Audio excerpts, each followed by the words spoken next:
And welcome to complete course destination.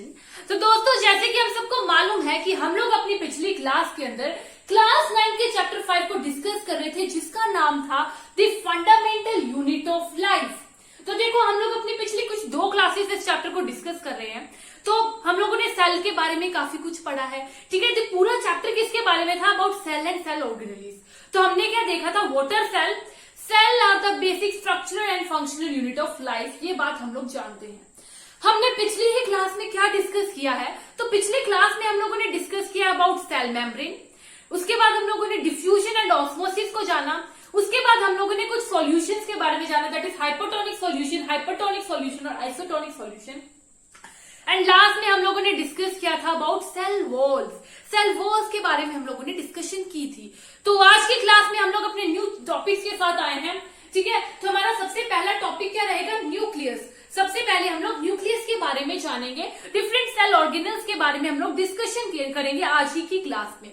लेकिन उससे पहले जो लोग भी क्लास को देख रहे हैं, लाइक शेयर सब्सक्राइब करना मत भूलिएगा। लाइक शेयर सब्सक्राइब जरूर कर दीजिएगा। चलो शुरू करते हैं आज की क्लास को। तो हमारा फर्स्ट टॉपिक क्या रहेगा? न्यूक्लियस। हमारा फर्स्ट चैप्टर रहेगा न्यूक्लियस, ठीक है। फर्स्ट टॉपिक रहेगा nucleus.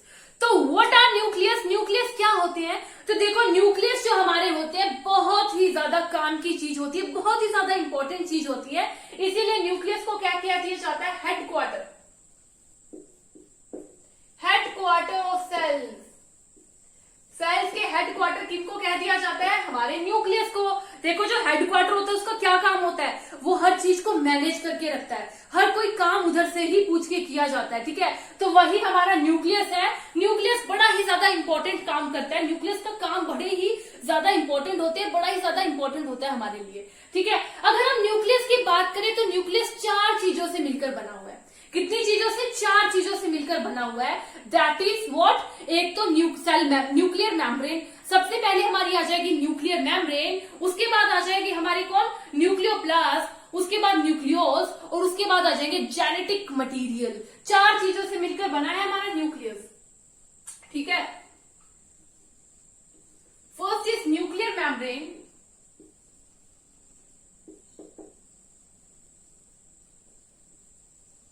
न्यूक्लियोप्लास्ट, nucleolus, and fourth is genetic material. तो हमारा जो न्यूक्लियस है किन चीजों से मिलकर बना है? हमारा न्यूक्लियस बल्कि मिलकर बना है 4 चीजों से। That is nuclear membrane, nucleoplasm, nucleolus and genetic material. तो सबसे पहले हम लोग जानेंगे ये 4 चीजें क्या है। देखो, सबसे पहले तो न्यूक्लियर मेम्ब्रेन क्या होती है? What is nuclear membrane? Nuclear membrane एक डबल लेयर कवरिंग होती है न्यूक्लियस की, ठीक है। Nuclear membrane is the double layer covering of nucleus. What is nuclear membrane? Double layer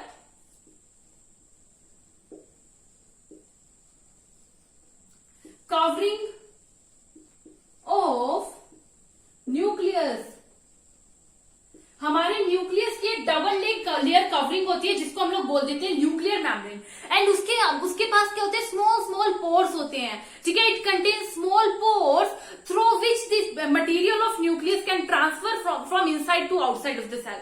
जो मटेरियल है न्यूक्लियस का, वो इसके जरिए जो है न्यूक्लियस के अंदर से साइटोप्लाज्म तक ट्रांसफर हो सकता है, ठीक है। क्या हो सकता है? इन जो हमारे छोटे छोटे न्यूक्लियस के अंदर छोटे छोटे पोर्स होते हैं, उसके जरिए न्यूक्लियस के अंदर जितना भी मटेरियल है वो इनसाइड से आउटसाइड तक आ सकता है, साइटोप्लाज्म, ठीक है।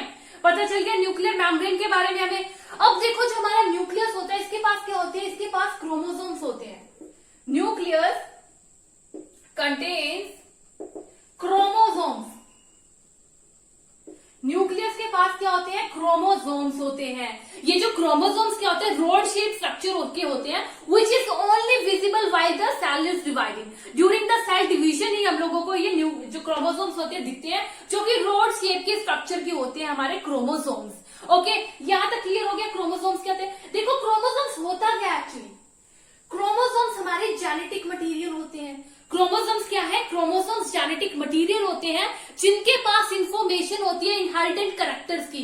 which has the information of inherited characters which is about to transfer from their parents to their offspring. जो पेरेंट्स होते हैं उनसे वो कैरेक्टर्स जो है उनके ऑफस्प्रिंग से उनकी नेक्स्ट जनरेशन में आते हैं, और हमारे जो क्रोमोसोम्स होते हैं उनके अंदर ये इंफॉर्मेशन किस फॉर्म में स्टोर्ड होती है? In the form of DNA. DNA के फॉर्म में स्टोर रखते हैं क्रोमोसोम्स जो है इस इंफॉर्मेशन को, ठीक है। तो क्या होते हैं, न्यूक्लियस के पास क्रोमोसोम्स होते हैं, इन क्रोमोसोम्स के अंदर क्या होता है, इनहेरिटेंट कैरेक्टर्स की इंफॉर्मेशन होती है stored in the form of DNA, और ये जो डीएनए ये क्या होता है, डीऑक्सीरिबोन्यूक्लिक एसिड। डीऑक्सीरिबोन्यूक्लिक एसिड हो जाते हैं हमारे डीएनए। डीएनए क्लियर हो गया, क्या है डीएनए है हमारा डीऑक्सीरिबोन्यूक्लिक एसिड, ठीक है। अब जो इसके फंक्शनल सेगमेंट्स क्या होते हैं, डीएनए के फंक्शनल सेगमेंट्स क्या होते हैं? फंक्शनल सेगमेंट्स ऑफ डीएनए क्या है?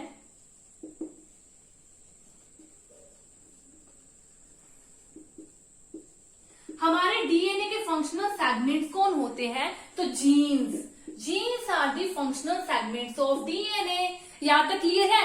जो जीन्स होते हैं वो डीएनए के फंक्शनल सेगमेंट्स होते हैं, और हमारे जो क्रोमोसोम्स होते हैं किससे मिलकर बने होते हैं?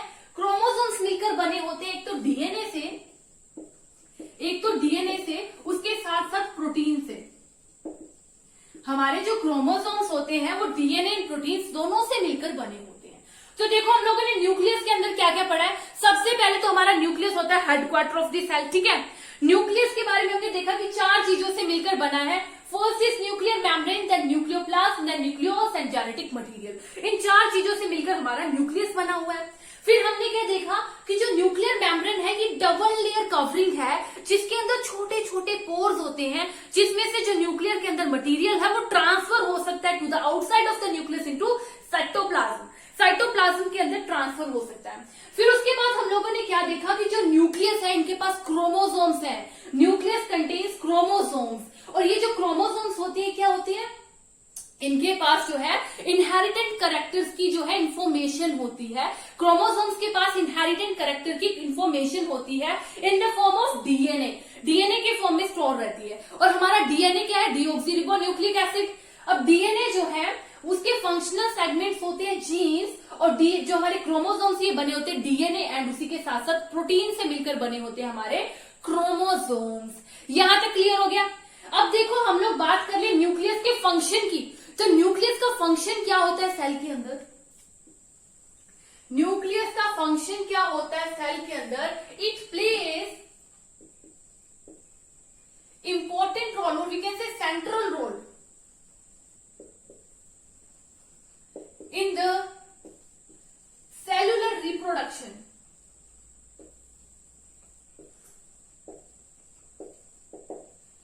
जो हमारे होते हैं न्यूक्लियस का क्या काम होता है? It plays central role in the cellular reproduction. जो सेलुलर रिप्रोडक्शन होती है उसके अंदर सेंट्रल रोल ही न्यूक्लियस का होता है। तो बात आती है कि सेलुलर रिप्रोडक्शन क्या है, व्हाट इज सेलुलर रिप्रोडक्शन? तो dividing of a single cell into more than 2 cells, 1 और 2 सेल्स, ठीक है। एक सेल से 2 सेल्स बन जाना, उसी को कह देते हैं cellular reproduction. What is cellular reproduction? It is the process, we can say that it is the process of dividing a single cell into 2 cells. क्या हो जाती है हमारी सेलुलर रिप्रोडक्शन? जब एक सिंगल सेल जो है वो डिवाइड हो जाए 2 सेल्स के अंदर, उसी को बोल देते हैं सेलुलर रिप्रोडक्शन। और इसके अंदर जो हमारा न्यूक्लियस है बहुत इंपॉर्टेंट रोल प्ले करता है, ठीक है। अब देखो जितना भी हम लोगों ने न्यूक्लियस के बारे में डिस्कस किया, इसी के बेस पे जो हमारे सेल्स होते हैं it is of 2 types. Cells कितने टाइप्स के होते हैं? 2 टाइप्स के होते हैं हमारे सेल्स। तो देखो कौन से टाइप के होते हैं। यहां तक अब जो भी आपको नोट करना हो नोट कर सकते हैं आप एकदम बेझिझक।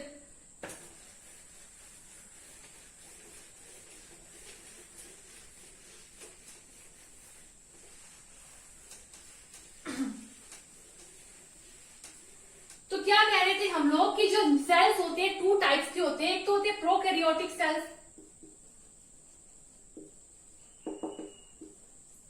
और एक होते होते हैं हमारे यूकैरियोटिक सेल्स।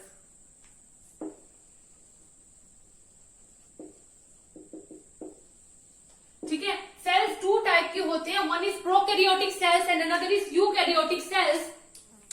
तो देखो क्या होते हैं प्रोकैरियोटिक सेल्स, क्या होते हैं, देखो कुछ ऐसे ऑर्गेनिजम्स होते हैं लाइक बैक्टीरिया। अगर हम लोग बैक्टीरिया की बात कर ले तो बैक्टीरिया होते हैं कुछ ऐसे ऑर्गेनिजम्स होते हैं जिनका जो न्यूक्लियर रीजन होता है, न्यूक्लियर रीजन वेल डिफाइंड नहीं होता है, मतलब कि उनकी जो न्यूक्लियर मेम्ब्रेन होती है वो मिसिंग होती है, एब्सेंट होती है। कुछ ऐसे ऑर्गेनिजम्स होते हैं जिनके अंदर न्यूक्लियर मेम्ब्रेन जो है उनकी एब्सेंट होती है, मतलब कि उनके न्यूक्लियर रीजन में क्या होंगे, सिर्फ न्यूक्लिक एसिड, न्यूक्लिक एसिड होंगे, जिनको हम लोग क्या बोल देंगे, न्यूक्लियोइड्स, इनको बोल देंगे न्यूक्लियोइड्स, इनको बोल देते हैं हम लोग न्यूक्लियोइड्स। मतलब कि ऐसे ऑर्गेनिजम्स जिसके अंदर उनकी सेल रीजन जो है, सेल रीजन वेल डिफाइंड नहीं है और उनकी सेल मेम्ब्रेन जो है, sorry nuclear region well defined नहीं है और उनकी न्यूक्लियर मेम्ब्रेन ही एब्सेंट है, उसको क्या बोल दिया जाएगा, प्रोकैरियोट, उनको क्या बोल दिया जाएगा, प्रोकैरियोट्स। ठीक है, और उसी तरह ऐसे ऑर्गेनिजम्स जिनके न्यूक्लियस के अंदर न्यूक्लियर मेम्ब्रेन प्रेजेंट है उनको बोल दिया जाएगा यूकैरियोट्स। ठीक है, तो सेल्स कितने टाइप के होंगे, टू टाइप्स के, one is prokaryotic cells, another is eukaryotic cell. So what is prokaryotic cell, जिनके अंदर न्यूक्लियर मेम्ब्रेन एब्सेंट होती है इन द न्यूक्लियर रीजन। जो इनका न्यूक्लियर रीजन होता है उसके अंदर न्यूक्लियर मेम्ब्रेन क्या होती है, एब्सेंट होती है। लेकिन हमारे यूकैरियोटिक सेल्स क्या होते हैं, जिनके अंदर न्यूक्लियर मेम्ब्रेन जो है प्रेजेंट होती है and nuclear region well defined होता है।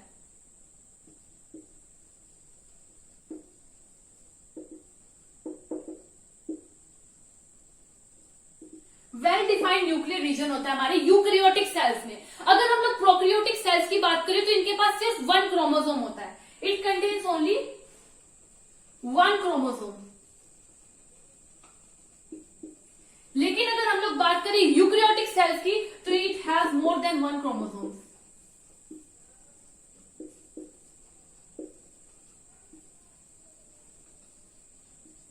इनके पास एक से ज्यादा क्रोमोसोम्स होते हैं। ये हमारे prokaryotic cells and eukaryotic cells होते हैं। ठीक है, आई होप कि यहां तक तो क्लियर हो चुका होगा। तो हमारा जो टॉपिक है न्यूक्लियस वो पूरा यहीं पे खत्म होता है। न्यूक्लियस के बारे में तो हम लोगों ने काफी कुछ जान लिया। अब दूसरी सेल ऑर्गेनेली के बारे में जानते हैं, दैट इज आवर साइटोप्लाज्म। क्या होता है हमारा cytoplasm?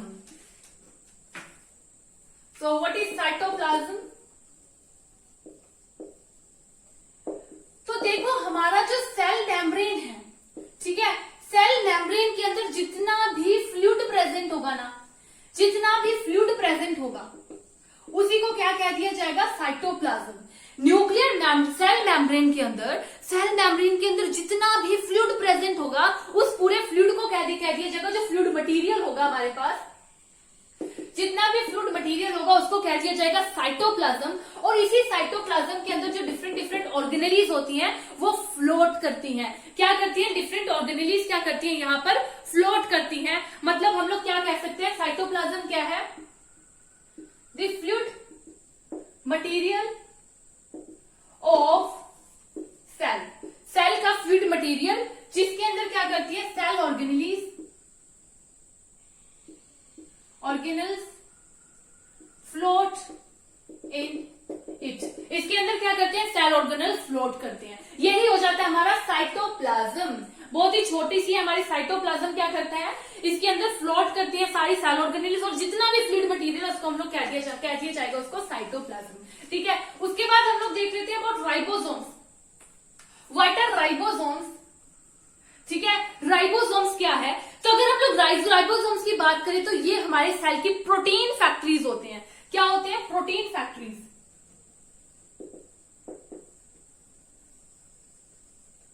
Protein factories of cell, cell की जो प्रोटीन फैक्ट्रीज है उनको कह दिया जाएगा राइबोसोम्स। देखो क्या होता है हमारे सेल के अंदर, क्या होता है, जो हमारे अमीनो एसिड्स होते हैं ना, ऑर्गेनेलीज जो होती हैं, उनके अंदर अमीनो एसिड्स एक दूसरे के साथ हुक हो जाते हैं। हुक होने के बाद क्या बनाते हैं, ये प्रोटीन्स की फॉर्मेशन करते हैं और इसी को बोल दिया जाता है राइबोसोम्स। ठीक है, राइबोसोम्स क्लियर हो गया। उसके बाद आ जाता है हमारा एंडोप्लाज्मिक रेटिकुलम, जिसको हम लोग ER शॉर्ट फॉर्म में लिख देते हैं। एंडोप्लाज्मिक रेटिकुलम, इसको हम लोग क्या लिख देते हैं शॉर्ट फॉर्म में? एंडोप्लाज्मिक रेटिकुलम को शॉर्ट फॉर्म में ER भी लिख दिया जाता है। ठीक है, what is endoplasmic reticulum? It is a large network of membrane bounded tubes and sheets. What are endoplasmic reticulum? It is a large network of membrane bounded tubes and sheets. So what are endoplasmic reticulum? It is a membrane bounded, it is a large network of membrane bounding tubes and sheets. अगर मान लीजिए ये हमारा cell है, ठीक है, cell के अंदर ये न्यूक्लियस है। अब न्यूक्लियस के पास कुछ एंटीनास की तरह चिपके हुए होंगे हमारे एंडोप्लाज्मिक रेटिकुलम, एंटीनास की तरह चिपके हुए होंगे हमारे एंडोप्लाज्मिक रेटिकुलम। और यही एंडोप्लाज्मिक रेटिकुलम 2 टाइप्स के होते हैं। It is of 2 types. कौन से टाइप्स होते हैं हमारे एंडोप्लाज्मिक रेटिकुलम के? One is rough endoplasmic reticulum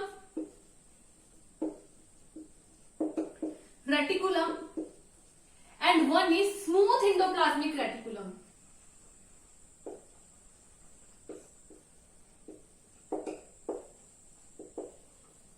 ठीक है, 2 टाइप के होते हैं हमारे endoplasmic reticulum. One is rough endoplasmic reticulum and smooth endoplasmic reticulum. देखो जो एंडोप्लाज्मिक रेटिकुलम है ना, अगर इनको हम लोग माइक्रोस्कोप्स के अंदर देखेंगे ना, माइक्रोस्कोप्स के नीचे देखेंगे एंडोप्लाज्मिक रेटिकुलम को, तो कुछ एंडोप्लाज्मिक रेटिकुलम के अंदर हम लोगों को राइबोसोम्स दिखेंगे। स्मॉल राइबोसोम्स जो है उनके साथ स्टिक किए होंगे और उन्हीं को क्या कह दिए जाएंगे? ऐसे एंडोप्लाज्मिक रेटिकुलम्स को कह देंगे रफ एंडोप्लाज्मिक रेटिकुलम। ठीक है, जिन एंडोप्लाज्मिक रेटिकुलम में स्मॉल राइबोसोम्स अटैच होंगे, माइक्रोस्कोप पे देखने पे हमें ऑब्जर्व कर सकते हैं, उन्हीं को कह दिया जाएगा रफ एंडोप्लाज्मिक रेटिकुलम। अगर बात करें स्मूथ एंडोप्लाज्मिक रेटिकुलम की, तो इसका क्या काम होता है? It helps in the synthesize of lipids. It helps in the synthesize of lipids.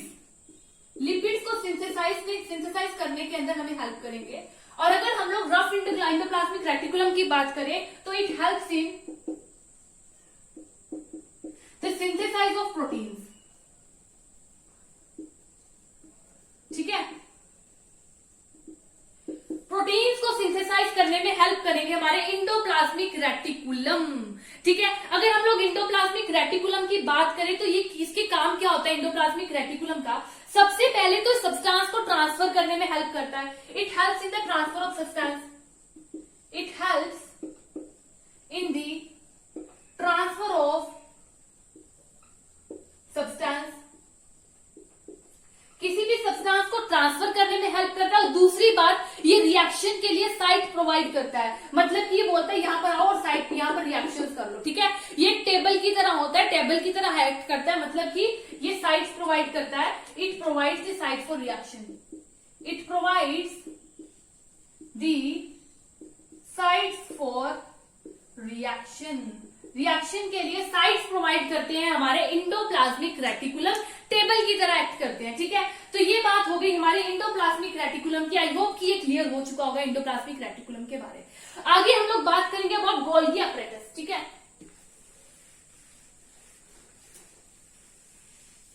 क्या बात करेंगे आगे हम लोग हमारी गोल्गी apparatus के बारे में।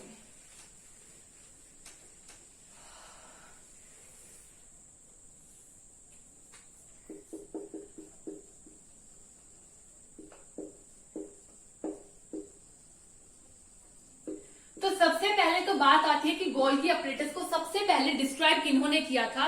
तो गोल्गी apparatus को डिस्क्राइब करने वाले पहले इंसान थे कैमिलियो गोल्गी। कैमिलियो गोल्गी, जो हमारे कैमिलियो गोल्गी थे, उन्होंने सबसे पहले हमारे गोल्गी apparatus को जो है डिस्क्राइब किया था। ठीक है, तो गोल्गी apparatus के अगर हम लोग फंक्शंस की बात करें तो इनका फंक्शंस क्या होते हैं? इनके गोल्गी apparatus के फंक्शंस क्या होते हैं? स्टोरेज, मॉडिफिकेशन और पैकेजिंग ऑफ सब्सटेंस। ठीक है, storage, modifications or packaging of substance in the vesicles. इसीलिए इनको क्या कह दिया जाता है? Storage and packaging house. क्या कह दिया जाता है इनको? Storage and packaging house. तो हमारे जो गोल्गी अपरेटस है इनका क्या काम होता है? तो स्टोर करना, मॉडिफाई करना, पैकेजिंग करना किसी भी सब्सटेंस को, और इसको क्या कह दिया जाता है? स्टोरेज एंड पैकेजिंग हाउस भी हमारे गोल्गी अपरेटस को कह दिया जाता है. देखो जो गोल्गी अपरेटस इनका क्या फंक्शन होता है? जो हमारे इंडोप्लाज्मिक रेटिकुलम होते हैं ना, इंडोप्लाज्मिक रेटिकुलम इनको रॉ मटेरियल्स देंगे. इंडोप्लाज्मिक रेटिकुलम इनको रॉ मटेरियल्स दे देंगे कि भाई लो, ये लो रॉ मटेरियल्स. अब हमारे गोल्गी अपरेटस क्या करेंगे? उन्हीं रॉ मटेरियल्स से एक फिनिश प्रोडक्ट बनाकर हमें देंगे. ठीक है, तो क्या करते हैं इंडोप्लाज्मिक रेटिकुलम? क्या करते हैं? रॉ मटेरियल्स देते हैं. कौन से रॉ मटेरियल्स देंगे endoplasmic reticulum? Proteins and lipids. ठीक है, अब ये जो हमारे गोल्गी अपरेटस है ये क्या करेंगे? इन प्रोटीन एंड लिपिड्स को किसमें चेंज कर देंगे? एक फिनिश प्रोडक्ट दे देंगे हमें. फिनिश प्रोडक्ट दे देंगे जिसको हम लोग क्या कहेंगे?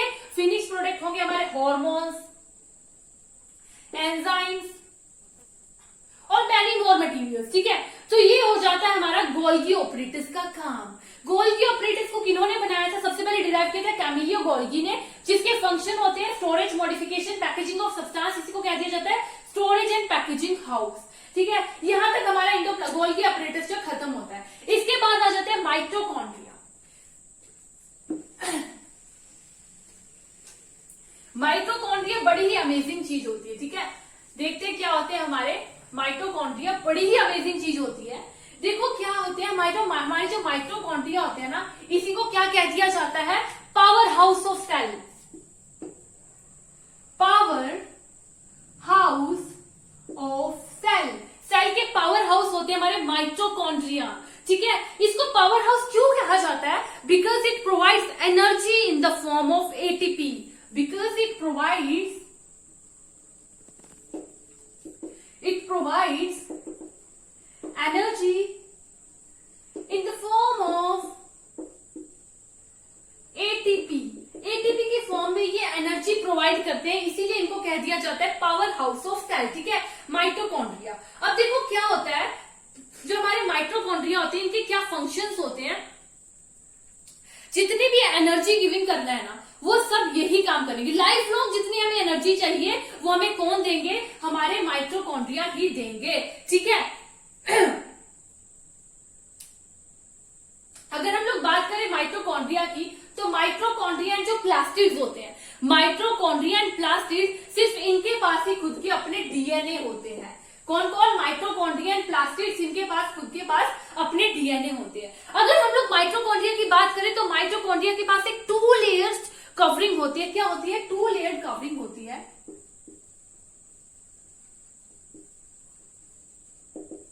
2 लेयर्ड कवरिंग होती है हमारे माइटोकॉन्ड्रिया के पास, और इसकी जो आउटर लेयर्स होती है उसके पास, उसके अंदर तो पोर्स होते हैं, स्मॉल टाइनी पोर्स होते हैं. लेकिन जो इसकी आउटर इनर कवरिंग होती है वो डीपली फोल्डेड होती है. क्या होती है? डीपली फोल्डेड होती है. और ये डीपली फोल्डेड क्यों होती है? ताकि ये सरफेस एरिया प्रोवाइड कर सके जो केमिकल रिएक्शंस होती है टू प्रोड्यूस एटीपी. एटीपी के लिए जितने भी केमिकल रिएक्शंस होती है उनको ये सरफेस एरिया प्रोवाइड कर सके, to provide surface area to chemical reactions for producing ATP. ATP produce करने के लिए जितने भी केमिकल्स रिएक्शंस होती है उनको ये जो डीपली फोल्डेड लेयर होती है उसके अंदर अपना सरफेस एरिया मिल जाता है, एरिया मिल जाता है. सो व्हाट इज एटीपी? एटीपी क्या होता है? हमारा एडिनोसाइन ट्राइफॉस्फेट. हमारा जो एटीपी होता है ये क्या होता है, adenosine triphosphate is called ATP. अब हमें अपनी लाइफ में जितनी भी एनर्जी चाहिए वो एटीपी की फॉर्म से माइटोकॉन्ड्रिया से ही मिलेगी, ठीक है। माइटोकॉन्ड्रिया से ही सारी एटीपी हमें मिलेगी। सो माइटोकॉन्ड्रिया के पास अपने डीएनए होते हैं, ये बात को याद रखिएगा कि डीएनए जो है लिपिड्स एंड माइटोकॉन्ड्रिया के पास अपने होते हैं, बाकी सारी सेल ऑर्गेनेलिस के पास नहीं होते खुद के डीएनए, लेकिन माइटोकॉन्ड्रिया एंड जो हमारे प्लास्टिड्स हैं इनके पास खुद के डीएनए होते हैं। ओके, ये हो जाती है हमारी माइटोकॉन्ड्रिया की बात। अब हम लोग बात कर लेंगे लाइसोसोम्स की। What are lysosomes? तो देखो जो लाइसोसोम्स होते हैं बड़ी खतरनाक चीज होती है। लाइसोसोम्स बड़ी ही खतरनाक चीज होती है। तो क्या होते हैं लाइसोसोम्स, देखिए एक बार। What are lysosomes?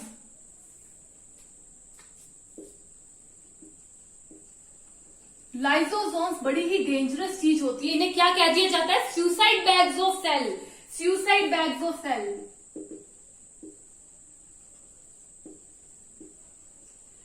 ये जो है सुसाइड बैग कहलाते हैं सेल के। अगर मान लीजिए हमारा जो सेल है, सेल के अंदर मान लीजिए कोई भी ऑर्गेनेली जो है डैमेज हो चुकी है, कोई भी ऑर्गेनेली जो है डैमेज हो गई, तो हमारा जो लाइसोसोम है क्या करेगा, इस ऑर्गेनेली को जाकर डाइजेस्ट कर जाएगा और उसको यूजफुल फॉर्म में कन्वर्ट कर देगा, ऑर्गेनेली को डाइजेस्ट कर देगा। उसी के साथ साथ अगर कोई हार्मफुल फॉरेन बैक्टीरिया आ रहा है सेल के अंदर, ये उसको भी किल कर देगा, उसको भी डाइजेस्ट कर देगा। और अगर जरूरत पड़ी तो हमारा जो सेल है अगर ये डैमेज होगा तो ये सेल को भी डाइजेस्ट कर जाएगा, खुद ही उसके अंदर बर्स्ट हो जाएगा और पूरा सेल क्या है, सेल मर जाएगा, किल हो जाएगा।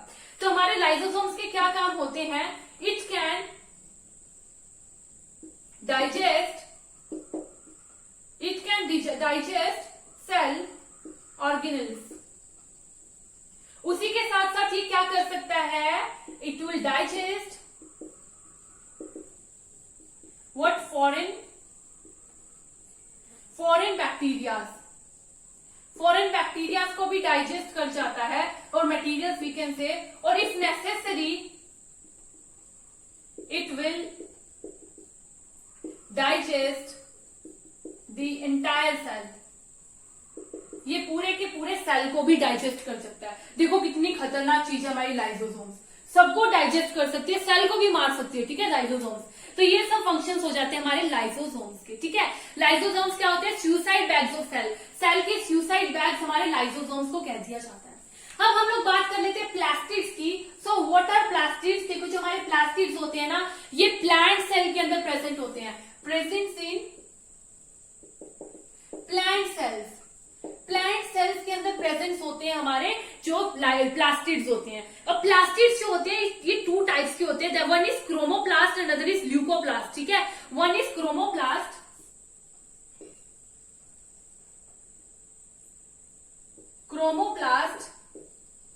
And other is leucoplast.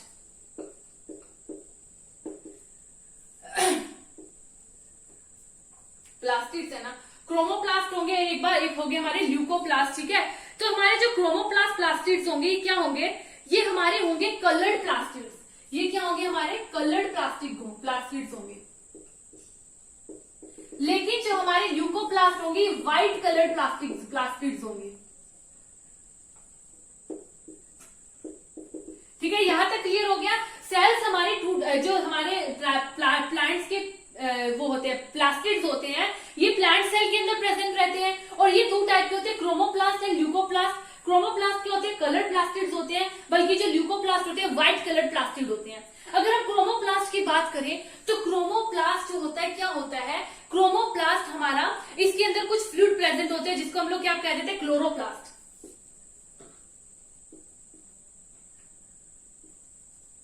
जो कि प्लांट्स के अंदर क्लोरोफिल, जो प्लांट्स के अंदर जो फूड बनता है उसके लिए बहुत इंपॉर्टेंट होते हैं। इसको क्या कह दिया जाता है? Kitchen of cell. किचन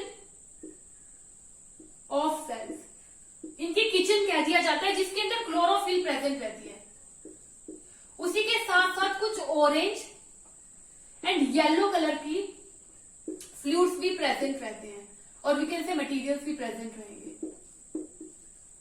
ठीक है। तो फूड जो प्लांट्स के अंदर बनता है उसके लिए बहुत ज्यादा इंपॉर्टेंट होता है क्रोमोप्लास्ट। और अगर बात करें हम लोग ल्यूकोप्लास्ट की, तो ये क्या है? ये प्राइमरी ऑर्गेनेली होती है जिसके अंदर क्या स्टोर रहते हैं?